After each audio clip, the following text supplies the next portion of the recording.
Hi friends, ఎలా ఉన్నారు? I hope you're all good. I think మీ అందరూ బాగున్నారు అనుకుంటున్నాను. సో ఈరోజు మనం 7th క్లాస్ 7వ తరగతి సాంఘిక శాస్త్రం పాఠం 10 అయినటువంటి రవాణా వ్యవస్థ ప్రాధాన్యత గురించి ఈరోజు మనం టెస్ట్ 10గా కండక్ట్ చేసుకోబోతున్నాం. సో దీంతోపాటు జనరల్ ఇంగ్లీష్, బేసిక్ ఇంగ్లీషు ఎప్పటిలాగానే 10 బిట్స్ని మనం ఎక్స్ప్లెయిన్ చేసుకోవాలనుకుంటున్నాం. సో చాలామంది అడుగుతున్నారు, ఆప్షన్స్ కూడా ఎక్స్ప్లెయిన్ చేయమంటున్నారు. So as early as possible మనం ఎట్లా పాసిబుల్ అయినంత వరకు మనం ఖచ్చితంగా ఎలిమినేషన్ మెథడ్ ద్వారా ఎక్స్ప్లెనేషన్ అయితే చేసుకుందాం. ఎలిమినేషన్ మెథడ్ అనేది చాలా ఇంపార్టెంట్. ఈ కాంపిటేటివ్ ఎగ్జామ్స్కి ఎలిమినేషన్ మెథడ్ అనేది చాలా యూజ్ఫుల్ అవుతుంది. సో ఏదేమైనా మన ఛానల్ని లేదా మన వీడియోస్ని ఎవరైతే కొత్తగా చూస్తున్నారో లేదా పాత వాళ్ళు ఎవరు చూసినా ఖచ్చితంగా వాళ్ళందరూ కూడా కాంపిటేటివ్ ఎగ్జామ్లో డిఎస్సిలో కానీ టెట్లో కానీ ఇంక ఇతర ఏ ఎగ్జామ్లో అయినా ఖచ్చితంగా సక్సెస్ కావాలని కోరుతూ మన ఛానల్ని ఎవరైతే సబ్స్క్రైబ్ చేసుకోలేదో దయచేసి సబ్స్క్రైబ్ చేసుకోండి, లైక్ చేయండి, మీ ఫ్రెండ్స్ అందరికీ కూడా షేర్ చేయండి. సో లేట్ చేయకుండా మనం ఈరోజు అయితే ఎగ్జామ్ రాసిద్దాం. సో ఫస్ట్ క్వశ్చన్ స్క్రీన్ మీద ఆప్షన్ 1, జాతీయ రహదారి నెంబర్ 7 లేక 44 ఈ క్రింది ఏ రాష్ట్రం గుండా వెళ్ళదు? Option 1 Uttar Pradesh, option 2 Madhya Pradesh, option 3 Karnataka, option 4 Kerala. So correct option ఏదైతే ఉందో కామెంట్ అయితే చేయండి.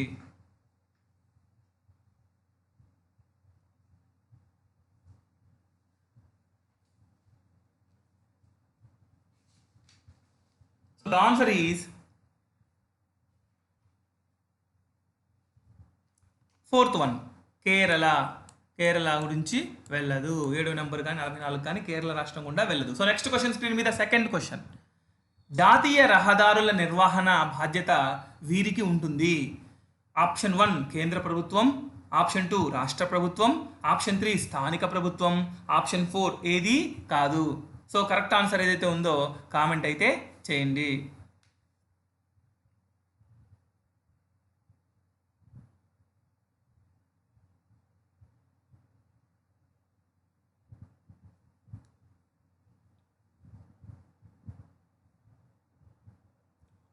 So the answer is first 1, జాతీయ రహదారులు. జాతీయం అంతా కూడా కేంద్ర ప్రభుత్వం ఆధీనంలో ఉంటుంది, కేంద్ర ప్రభుత్వం దీనికి ఆన్సరు. సో ఆ రహదారుల నిర్వహణ బాధ్యత అంతా కూడా కేంద్ర ప్రభుత్వమే చూసుకోవాలి. సో నెక్స్ట్ క్వశ్చన్ స్క్రీన్ మీద థర్డ్ క్వశ్చన్,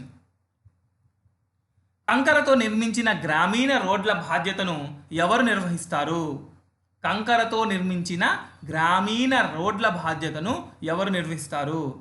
ఆప్షన్ 1 కేంద్ర ప్రభుత్వం, ఆప్షన్ 2 రాష్ట్ర ప్రభుత్వం, ఆప్షన్ 3 స్థానిక ప్రభుత్వం, ఆప్షన్ 4 ఎవరూ కాదు. సో కరెక్ట్ ఆన్సర్ని ఏదైతే ఉందో కామెంట్లో తెలపండి.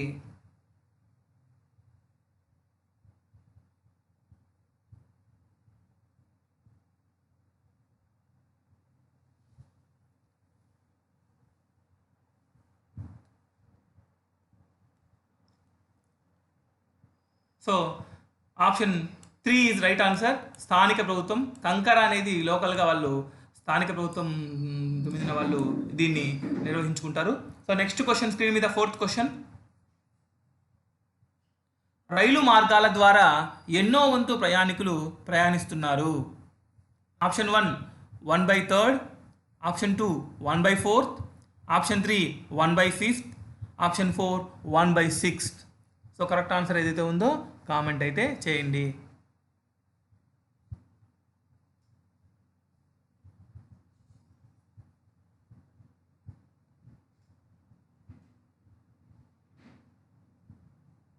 So the answer is third 1, 1/5 వంతు రైలు మార్గాల ద్వారా ప్రయాణికులు ప్రయాణం చేస్తున్నారు. సో నెక్స్ట్ క్వశ్చన్ స్క్రీన్ మీద ఫిఫ్త్ క్వశ్చన్, ఆంధ్రప్రదేశ్లో ఇంచుమించు ఎన్ని రైల్వే స్టేషన్లు ఉన్నాయి? Option 1 500, option 2 650, option 3 720, option 4 800.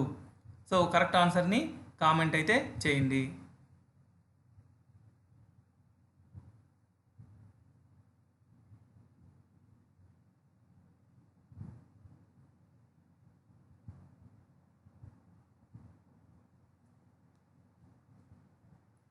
So the answer is second 650. ఆంధ్రప్రదేశ్లో ఇంచుమించు 650 రైల్వే స్టేషన్స్ ఉన్నాయి. సో నెక్స్ట్ క్వశ్చన్ స్క్రీన్ మీద సిక్స్త్ క్వశ్చన్, ఆంధ్రప్రదేశ్లో రమారమి ఎన్ని కిలోమీటర్ల రైలు మార్గాలు ఉన్నాయి?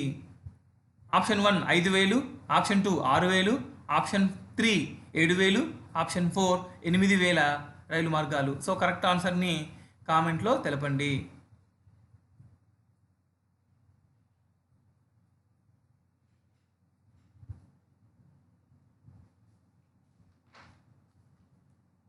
So the answer is first one 5,000. ఆంధ్రప్రదేశ్లో రమారమి అప్రాక్సిమేట్లీ 5,000 కిలోమీటర్ల రైలు మార్గాలు ఉన్నాయి.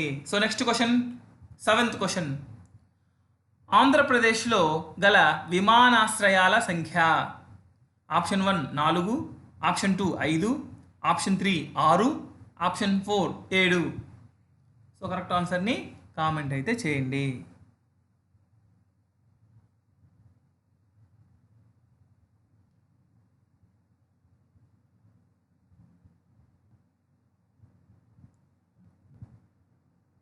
So the answer is third one 6. ఆంధ్రప్రదేశ్లో గల విమానాశ్రయాల సంఖ్య 6. సో నెక్స్ట్ క్వశ్చన్ స్క్రీన్ మీద 8th క్వశ్చన్. ఈ క్రింది వాటిలో విమానాశ్రయం కలిగిన నగరం. Option 1 Anantapuram, option 2 Nellore, option 3 Kurnool, option 4 Prakasam. So correct option ఏదైతే ఉందో కామెంట్ అయితే చేయండి.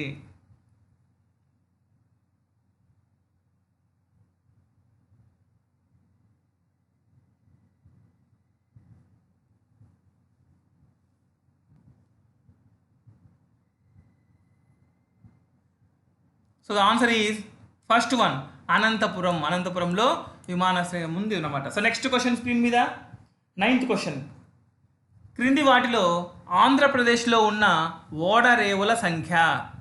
Option 1 10, option 2 15, option 3 20, option 4 25. So correct ఆన్సర్ని కామెంట్ అయితే చేయండి.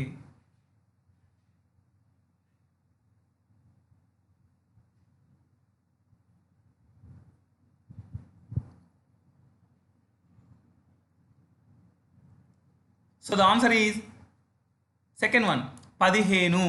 ఆంధ్రప్రదేశ్లో 15 ఓడరేవులు కలవు. సో నెక్స్ట్ క్వశ్చన్ స్క్రీన్ మీద 10th క్వశ్చన్. ఆంధ్రప్రదేశ్లో ఉన్న 15 ఓడరేవుల్లో పెద్ద ఓడరేవు ఏది? Option 1 Kakinada, option 2 Visakhapatnam, option 3 Rajahmundry, option 4 పైవన్నీ. సో కరెక్ట్ ఆన్సర్ ఏదైతే ఉందో కామెంట్ అయితే చేయండి.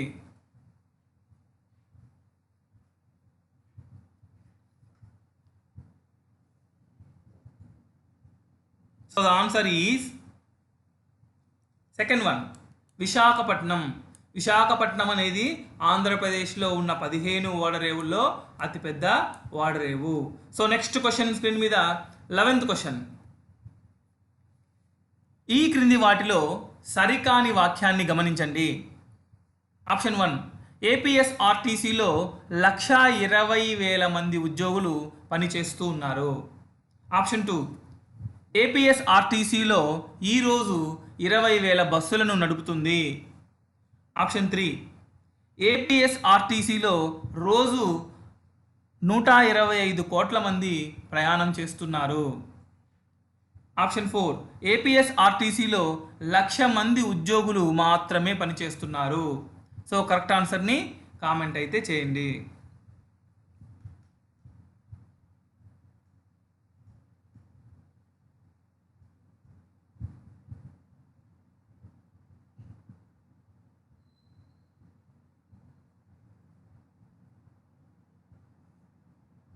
So the answer is 4th one. సరికానటువంటి ఆప్షను 4th వన్. ఏపీఎస్ఆర్టీసీలో 1,00,000 మంది ఉద్యోగులు మాత్రమే పనిచేస్తున్నారు అనేది తప్పు. ఇంకా ఎక్కువ మందే పనిచేస్తున్నారు. సో నెక్స్ట్ క్వశ్చన్ స్క్రీన్ మీద 12th question.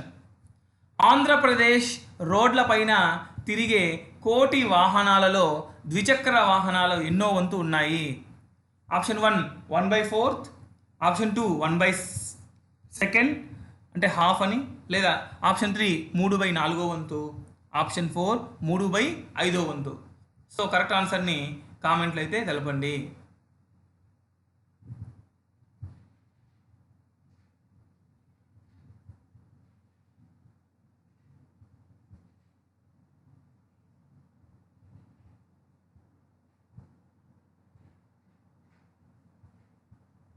So the answer is third one. 3/4 వంతు 3/4 వంతు ద్విచక్ర వాహనాలు ఆంధ్రప్రదేశ్లో రోడ్లపైన కోటి వాహనాల్లో 3/4 వంతు భాగము ఉన్నారనమాట. So next question, 13th question screen మీద. పాకిస్తాన్ వెళ్ళడానికి గల మార్గాలలో లేనిది. ఆప్షన్ 1 బస్సు మార్గం, ఆప్షన్ 2 రైలు మార్గం, ఆప్షన్ 3 విమాన మార్గం, ఆప్షన్ 4 సముద్ర మార్గం. సో కరెక్ట్ ఆన్సర్ని కామెంట్ అయితే చేయండి.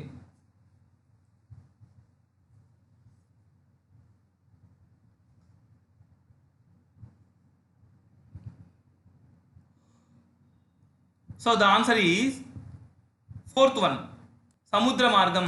చూడండి, పాకిస్తాన్కు వెళ్ళడానికి మార్గాలలో లేనిది. సో 3 మార్గాలు, బస్సు మార్గం ఉంది, రైలు మార్గం ఉంది, విమాన మార్గం కూడా ఉంది, కానీ సముద్ర మార్గమే లేదు. సో నెక్స్ట్ క్వశ్చన్ స్క్రీన్ మీద 14th క్వశ్చన్. 1981 నుండి 2001 సంవత్సరముల మధ్య 6 పెద్ద పట్టణాలలో జనాభా రెండింతలు కాగా మోటారు వాహనాల సంఖ్య ఎన్ని రెట్లు పెరుగుతుంది? ఆప్షన్ 1 2 రెట్లు, ఆప్షన్ 2 4 రెట్లు, ఆప్షన్ 3 6 రెట్లు, ఆప్షన్ 4 8 రెట్లు. సో కరెక్ట్ ఆన్సర్ ఏదైతే ఉందో కామెంట్ అయితే చేయండి.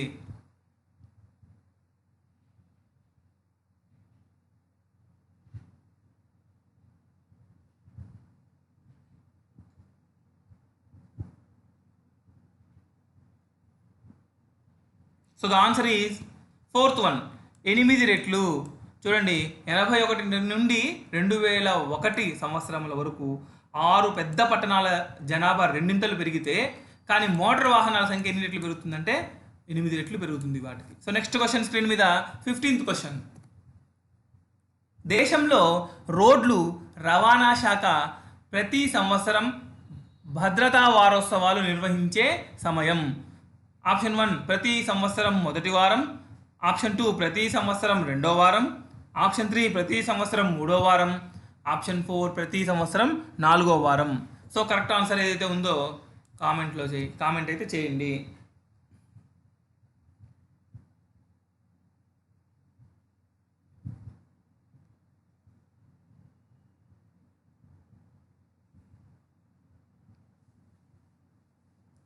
So the answer is first one. Road రవాణా శాఖ భద్రతా వారోత్సవాలను ప్రతి సంవత్సరం మొదటి వారంలో జరుపుతాము. సో నెక్స్ట్ క్వశ్చన్ స్క్రీన్ మీద 16th క్వశ్చన్. ఈ క్రింది వాటిలో సరికాని వాక్యాన్ని ఎంచుకోండి. ఆప్షన్ 1 మోటారు వాహనాల వల్ల కాలుష్యం పెరుగుతుంది, ఆప్షన్ 2 రోడ్డు ప్రమాదాలు ఎక్కువగా సైకిలు లేదా పాదచారులకు జరుగుతున్నాయి, ఆప్షన్ 3 అల్పాదాయక వర్గం వారికి ప్రయాణ వేగం ఎక్కువ అవుతుంది, ఆప్షన్ 4 ఏది కాదు. సో కరెక్ట్ ఆన్సర్ని కామెంట్ అయితే చేయండి. సో ప్రయాణ వ్యయం, ఇది వేగం కాదు, ప్రయాణ వ్యయం ఖర్చు అన్నమాట, ప్రయాణ వ్యయం.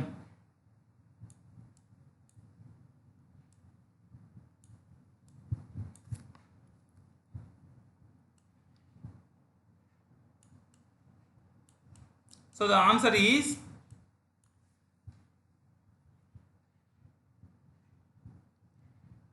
ఫోర్త్ వన్, ఏది కాదు, పైన చెప్పినటువంటి ఇది ఏది కాదు. So next question 17th question screen మీద.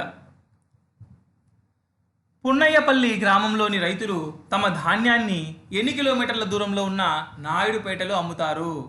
ఆప్షన్ 1 6 కిలోమీటర్లు, ఆప్షన్ 2 7 కిలోమీటర్లు, ఆప్షన్ 3 8 కిలోమీటర్లు, ఆప్షన్ 4 9 కిలోమీటర్లు. సో కరెక్ట్ ఆన్సర్ని కామెంట్ అయితే చేయండి.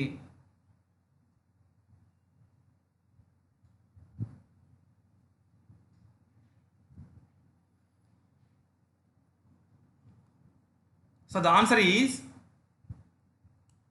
సెకండ్ 7. పున్నయ్యపల్లి గ్రామంలోని రైతులు తమ ధాన్యాన్ని 7 కిలోమీటర్ల దూరంలో ఉన్న నాయుడుపేటలో అమ్ముతారు. సో నెక్స్ట్ క్వశ్చన్ స్క్రీన్ మీద 18th క్వశ్చన్. రవాణా పరంగా చవకైన ప్రయాణం ఏది? ఆప్షన్ 1 రైలు ప్రయాణం, ఆప్షన్ 2 బస్సు ప్రయాణం, ఆప్షన్ 3 ఓడ ప్రయాణం, ఆప్షన్ 4 విమాన ప్రయాణం. సో కరెక్ట్ ఆన్సర్ని కామెంట్ అయితే చేయండి.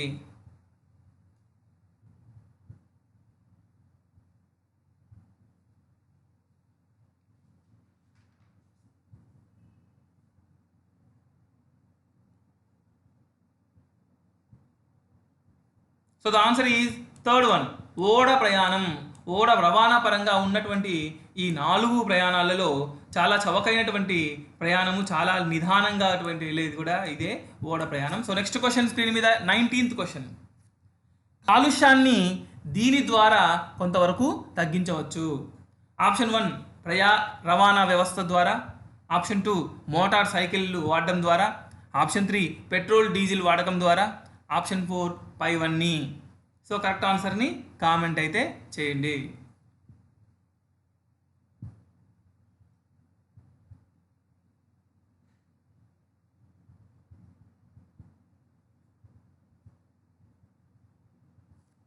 So the answer is first one, ప్రజా రవాణా వ్యవస్థని ఉపయోగించుకోవడం ద్వారా కాలుష్యాన్ని కొంతవరకు తగ్గించవచ్చు. So next question, last question of this lesson and this exam for social. 20th question. రోడ్డు ప్రమాదాల్లో మరణించే వారిలో, గాయపడే వారిలో ఎక్కువ మంది ఇలా ప్రయాణం చేసేవారే. ఆప్షన్ 1 సైకిల్, ఆప్షన్ 2 పాదచారులు, ఆప్షన్ 3 1, 2, ఆప్షన్ 4 ఏది కాదు. సో కరెక్ట్ ఆన్సర్ని కామెంట్ అయితే చేయండి.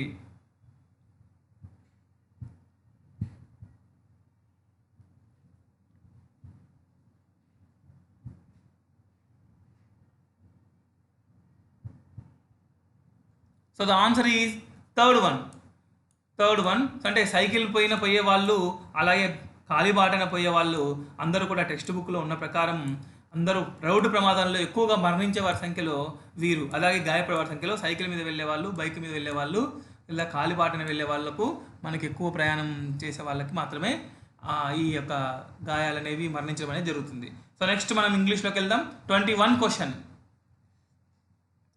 She has been studying dash 3 hours. Option 1 from, option 2 for, option 3 since, option 4 till. So correct ఆన్సర్ని కామెంట్ అయితే చేయండి. She has been studying dash 3 hours. So ఇక్కడ చూడండి, జాగ్రత్తగా ఆలోచించండి. ఇక్కడ 3 hours అని ఉంది. 3 hours అంటే పీరియడ్ అనేది ఇక్కడ లేదు. సో ఇక్కడ 3 గంటల నుండి అని చెప్తున్నారు. ఇక్కడ పీరియడ్ ఆఫ్ టైం 3 గంటలు అనేది ఫర్ 3 hours అని మనం చెప్పుకోవాలి. For 3 hours. అదే సిన్స్ ఎక్కడ ఉపయోగిస్తామంటే పాయింట్ ఆఫ్ టైం. సో 2 గంటల నుంచి, 2 గంటల నుండి అనేది అంటే టైం 2 గంటలని, 2 గంటలు అనేది పీరియడ్ కాదు, టైం 2 గంటలు, లేదా ఉదయం 8 గంటల నుండి అనేటువంటి సిచ్యువేషన్ చెప్పేటప్పుడు సిన్స్ ఉపయోగించాలి. Group of period of time చెప్పేటప్పుడు ఫర్ ఉపయోగించాలి, లేదా స్టార్టింగ్ నెంబర్ చెప్పేటప్పుడు ఫ్రమ్ ఉపయోగిస్తాం. సో అలాగే టిల్ అంటే ఇప్పటి నుండి అని చెప్పేదానికి ఉపయోగిస్తాం. సో ఇక్కడ answer is second one, for. So next question screen మీద 22nd question. Select the correct plural form of calf. ఇక్కడ ఎల్ సైలెంట్, కాఫ్ అని పలకాలి. కాఫ్ అంటే దూడ. So select the correct plural form of calf. Option 1 calfs, option 2 cloves, option 3 calfs, option 4 none of the above. So correct answer ఏదైతే ఉందో comment అయితే చేయండి.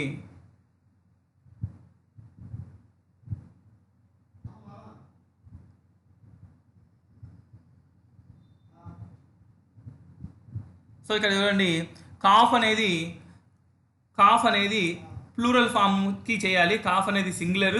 So మామూలుగా ఏదైనా ఏకవచనము బహువచనం అంటాం తెలుగులో. ఏకవచనం అంటే సింగులర్ అనాలి, బహువచనం అంటే ప్లూరల్ అనాలి. సో ఒకటాన్ని సింగులర్ అని, 2 అంతకంటే ఎక్కువ ఉంటే ప్లూరల్ అంటాము. సో ఇక్కడ కాఫ్ అనేది సింగులరు. ప్లూరల్లోకి మారాలంటే ఎస్ కానీ, ఈఎస్ కానీ, ఐఈఎస్ కానీ అలాగే ఆ పదానికి ఎండింగ్ ఎఫ్ కనుక ఉన్నట్లయితే దానికి విఈఎస్ చేర్చాలి, విఈఎస్ అనేది చేర్చాలి. సో ఇక్కడ విఈఎస్ చేర్చిన వాటిలో క్లావ్స్ అనేది ఉంది. So this one is right answer. Second option right answer. So next question screen మీద 23rd question. Select the correct preposition to complete the sentence. My head master prefers coffee dash tea. Option 1 2, option 2 in, option 3 with, option 4 on. So correct answer ఏదైతే ఉందో comment అయితే చేయండి.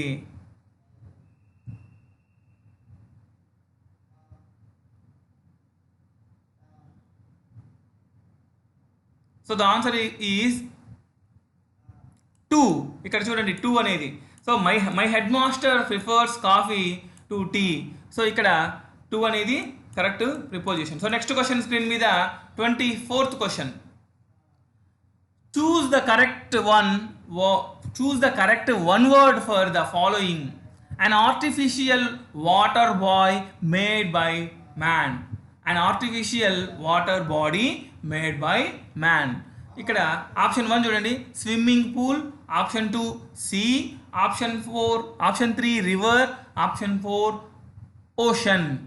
ఇక్కడ చూడండి correct answer అయితే మీరైతే comment అయితే చేయండి. అండ్ ఆర్టిఫిషియల్ అంటే మానవ నిర్మితమైనటువంటిది అని అర్థము. సొంతంగా ఏర్పడింది, ప్రకృతి పరంగా ఏర్పడింది కాదు.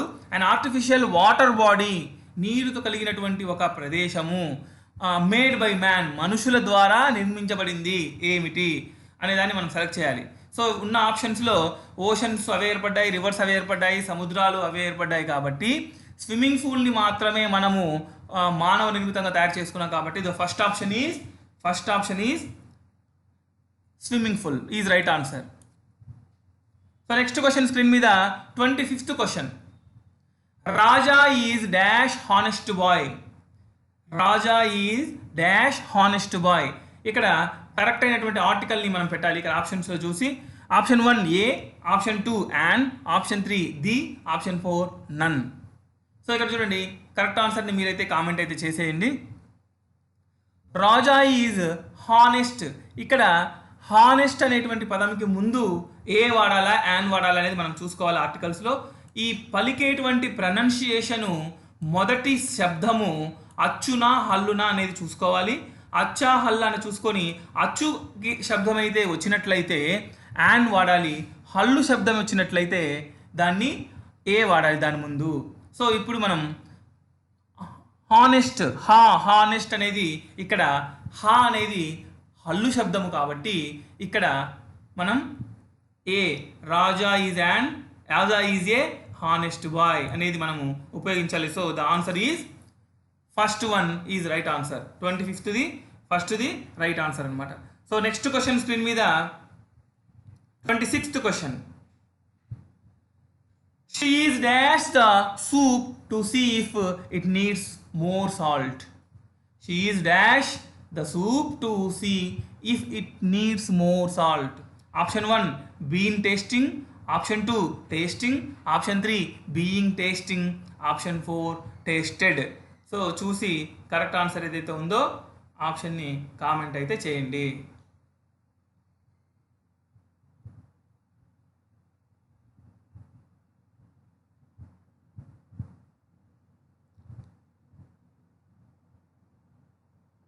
సో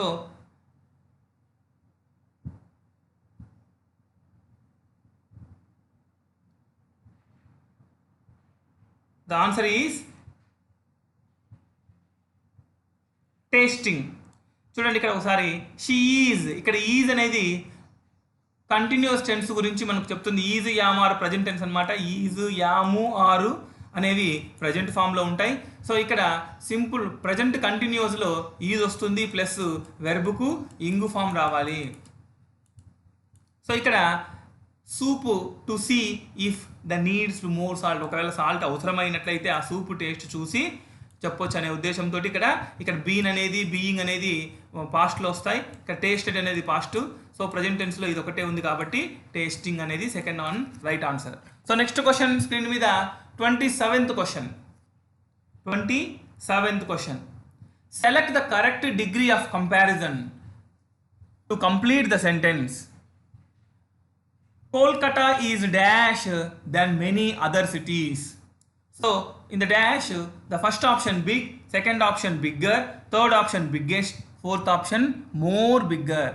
So correct answer ఏదైతే ఉందో ఆ ఆన్సర్ని కామెంట్ అయితే చేయండి.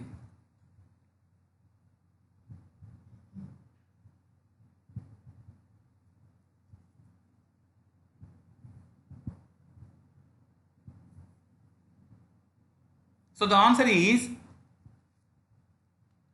చూడండి ఆన్సర్ ఇక్కడ Calcutta is dash then many other cities. Many other cities అని ఇక్కడ ఉంది, అంటే చాలా వాటితో పోల్చడము. సో ఇక్కడ డిగ్రీస్ ఆఫ్ కంపారిజన్ సంబంధించి ఒక మనకు 7th క్లాస్లో 6th క్లాస్లో గ్రామర్ పార్ట్ కింద ప్రతి లెసన్స్లో ఉన్నాయి. మీరు మన ఛానల్లో ప్లేలిస్ట్లోకి వెళ్ళినట్లయితే 7th class 6th class new text book సంబంధించి గ్రామర్ పార్ట్స్ ఉన్నాయి. దాంట్లో నీట్గా ఎక్స్ప్లెనేషన్ ఉందో చూడండి. Positive, comparative, superlative. Positive, comparative, superlative అని 3 డిగ్రీస్ ఉంటాయి ప్రతి అడ్జెక్టివ్కు. సో మనము పాజిటివ్ అనేది రెండింటి మధ్య పోలిక చెప్పడము, కంపారిటివ్ అనేది ఇద్దరి మధ్య పోలిక, సూపర్లేటివ్ అనేది చాలా వాటిలో మధ్య కంటే ఉన్నట్లు చూపిస్తాం. సో ఇప్పుడు ఫర్ ఎగ్జాంపుల్ బిగ్ పాజిటివ్ అయితే బిగ్గర్ కంపారిటివ్ అవుతుంది, బిగ్గెస్ట్ సూపర్లేటివ్ అవుతుంది. సో ఇక్కడ కోల్కతా ఈజ్ దెన్ అనేది ఇక్కడ చూడండి, ఇక్కడ మోర్ అనేది అసలు రాదు. సో ఫస్ట్ ఎలిమినేషన్ మెథడ్ కింద మోర్ బిగ్గర్ అనేది అసలు తీసేయాలి. సో మనం చెప్పుకున్న వాటిల్లో మోర్ బిగ్గర్ అనేది లేదు. ఇది మెనీ సిలబల్స్, ఎక్కువ సిలబల్స్ వచ్చినప్పుడు మనం జనరల్గా దీన్ని ఉపయోగిస్తాం. సో ఇప్పుడు మనం దెన్ అనేటువంటి వర్డ్ మనం ఉపయోగించినప్పుడు, ఇక్కడ దెన్ అనేది మనకు కీవర్డ్ అనమాట.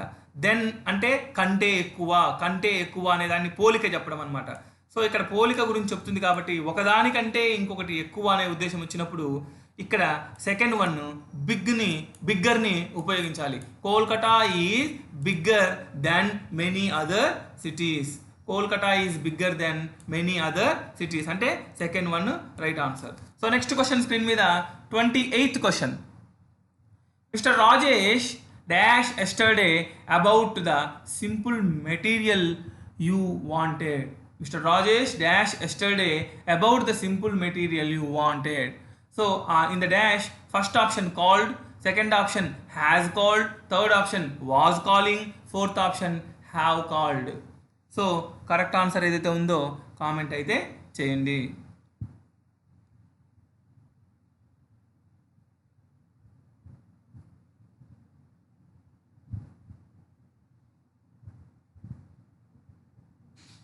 So the answer is first one called. చూడండి ఎందుకు కాల్డ్ అంటే మిస్టర్ రాజేష్ అనేది ఇక్కడ చూడండి సెంటెన్స్ సింపుల్ పాస్ట్లో ఉంది. సో ఎస్టర్డే అనేది ఇక్కడ ఏ హెల్పింగ్ వర్బ్స్ ఏమీ లేవు, సింపుల్ పాస్ట్లో ఉంది కాబట్టి ఆన్సర్ వర్బ్ కూడా సింపుల్ పాస్ట్లో ఉండాలి. హ్యావ్, వాజు ఇవన్నీ పాస్ట్లోనే, పాస్ట్ కంటిన్యూస్, పాస్ట్ పర్ఫెక్ట్ ఉన్నాయి కాబట్టి సో సింపుల్ పాస్ట్ అనేది రైట్ ఆన్సర్, కాల్డ్ అనేది right answer. So next question 29th question. Dash ladies are not Indians. Dash ladies are not Indians. Option 1 this, option 2 that, option 3 those, option 4 any. So correct answer ఏదైతే ఉందో comment అయితే చేయండి.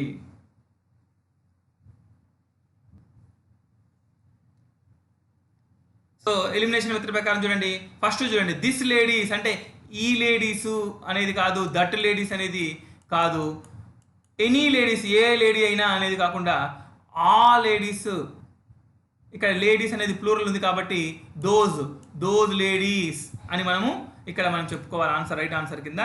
Those ladies are not Indians. So next question, last question of this exam for English. So 30వ question చూడండి. Which will you have dash. Which will you have dash.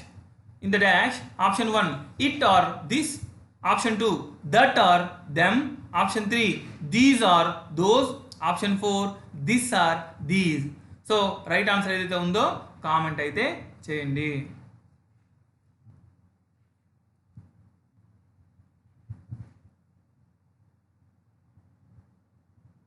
So the answer is third one, these are those. Which will you have, these are those. ఏవి కావాలి మీకు, ఇవా అవా అనేటువంటి answer కింద third వన్ని మనం సెలెక్ట్ చేస్తున్నాం. దిస్ అంటే ఇది, అవా లేదా అది, దెమ్ వారినా, ఇట్ అది ఇది, అదే ఇదే ఇట్లా కాకుండా విచ్ విల్ యూ హ్యావ్ అనేది దీస్ ఆర్ దోస్ అనేది వస్తుంది. So right answer is third one. So మీకు ఎన్ని మార్క్స్ వచ్చాయనేది దయచేసి కామెంట్ అయితే చేయండి. ఈ వీడియో నచ్చినట్లయితే ఖచ్చితంగా సబ్స్క్రైబ్ చేయండి. లైక్ అనేది దయచేసి లైక్ అనే దాన్ని మర్చిపోవద్దు. Thank you. Have a good day.